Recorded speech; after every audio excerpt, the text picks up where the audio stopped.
As a more involved example of solving a Cauchy-Euler equation, here's a second-order Cauchy-Euler initial value problem. Now, as before, the solution basis, the trial functions, will be these powers, t to the lambda. Y prime is going to give me lambda, t to the lambda minus 1, y double prime, lambda, lambda minus 1, t to the lambda minus 2. If I sub this into the dE, what will end up happening is that we'll get a simple quadratic equation for the lambdas. And this will require that I make the assumption that t is non-zero. So we'll actually take t being positive. This will end up giving me complex solutions of -1/2 plus or minus 2i. Now, if I need to come up with the solution set for this, I should think constant coefficient. And what I mean by that is I should think, okay, I would have e to the negative tau over 2 cosine of 2 tau, and then e to the negative tau over 2 sine of 2 tau. Now remember, I'm going to take tau is this natural log of t. And eventually what's going to happen is when I put that substitution in, my fundamental set is going to change to -1/2 natural log t cosine 2 natural log t e to the -1/2 natural log t sine of 2 natural log t. The general solution, t to the -1/2 c1 t to the -1/2 cosine of 2 natural log t plus c2 t to the -1/2 sine 2 to the natural log of t. The derivative here is going to require the product rule and the chain rule. If we apply the initial conditions, y of 1 equals 2, y prime of 1 equals 3, this is going to lead me to a system where I'll have c1 is equal to 2, and then I'll get c2 equals to 2 as well. So at that point, we have found a unique solution to this initial value problem. We'll get 2 over root t in front of both of these terms, cosine of 2 natural log t plus sine of 2 natural log t.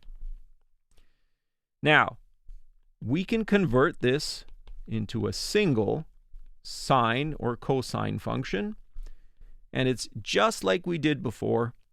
This would end up being written as 2 over root t, the cosine of 2 natural log t minus pi over 4. Now, what does this solution look like? The best way to view this is to remember that, hey, this is the variable tau. So if I plot this as y versus tau, not y versus t, I will find that the graph can be viewed better. And it's going to follow some sort of envelope here, where I'll have fast oscillations and then at the beginning and fast oscillations at the end. And this is essentially a variable period problem. For t being close to 0 or for t going to infinity, I'm going to find that the period gets very fast for both of them. Now, the final thing that I want to talk about is a non-homogeneous problem. Here's where we're going to use the Green's function method. So this was the problem we talked about a little bit earlier, where we had this second-order Cauchy-Euler problem. This was the one that I introduced in the beginning of the video, but this time we've got a non-homogeneous term. But to make the Green's function approach work, I have to put it into standard form. So I have to divide everything through by that lead coefficient. And this is going to be the proper form for the Cauchy-Euler problem. So this would be our P of t, this would be our Q of t, and this would be the function that we want. Now, we know that the homogeneous solution is c1 t to the 6, c2 t to the minus 1.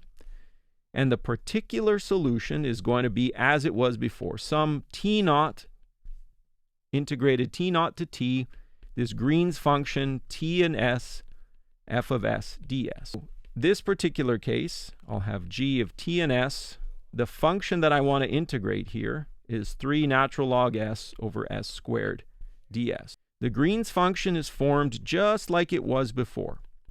I'm going to have these two determinants. I'll have y1 of s, y2 of t, y2 of s, y2 of t, divided by the Wronskian. And it's the Wronskian as a function of s. Now, we've already went and done that. I'll have s to the 6, t to the 6, s to the minus 1, t to the minus 1. From earlier, the Wronskian was 7s to the power of 4, and that has a negative sign. I'll get s to the 6 over t minus t to the 6 over s, all of it divided by 7s to the 4. So this looks like a handful. And again, the important thing here to keep straight is to keep straight all of the details. And it's the letters, the s's versus the t's. So if I put this in front and I go ahead and I write it all out, this is the function that I need to deal with. That I can simplify this into the following integrations. Negative 1 over 7, 3 over t with an integral t naught to t, natural log of s ds, that's what the first term is going to simplify to, minus 3t to the power of 6, t naught t, natural log of s, s to the power of 7 ds. So you should use integration by parts here. U is natural log of s, du would be 1 over s ds, dv would be ds, and v would be s. Similar thing here, you should use parts. This will be natural log of s, du would be 1 over s ds, dv would be s to the minus 7 ds, and v would be s to the minus 6 over negative 6. You're going to get that yp of t is going to end up giving you negative 1 over 7, 7 over 2 natural log t minus 35 over 12.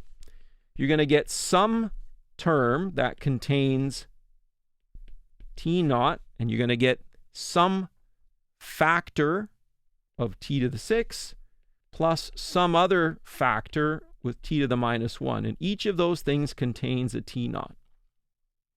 That means they can be absorbed into the homogeneous solution. And so at the end of the day, the full solution here is going to be c1 t to the 6, c2 t to the minus 1. These two terms will absorb, and the particular solution will be negative 1 over 2 natural log of t plus 5/12. So there's the homogeneous, there's the particular. So you just have to make sure your Cauchy-Euler equation is in standard form before constructing the Green's function and doing the integration.